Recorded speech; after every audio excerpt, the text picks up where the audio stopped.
В Жиганском районе запущена новая дизельная электростанция. Модульный автоматизированный энергообъект введен в эксплуатацию в поселке Баханы.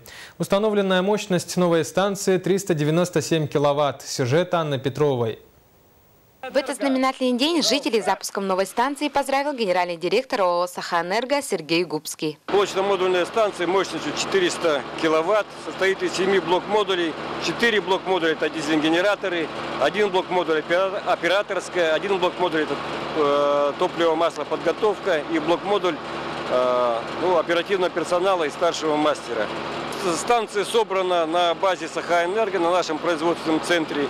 Здесь работал подрядчик, проводил монтажные работы, а пусконаладочные работы проводил персонал Сахаэнерго. Пожелаем, конечно, света, тепла, здоровья, а нашему персоналу безаварийной работы.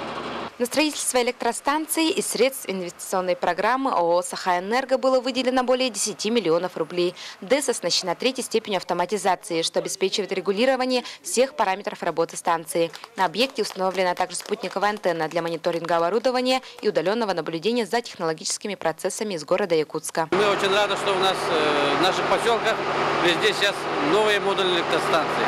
Это очень приятно. Конечно, мы знаем, тепло и энергоснабжение это для наших поселков это в первую очередь.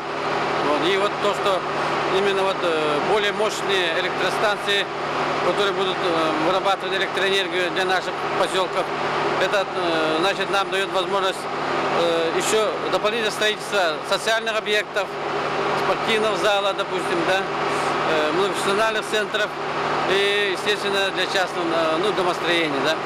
И почти для нас это очень такой большой социальный, даже можно сказать, чуть-чуть политический вопрос.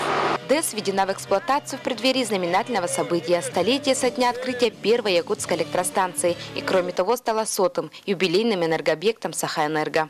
Анна Петрова, НВК «Саха», Жиганск.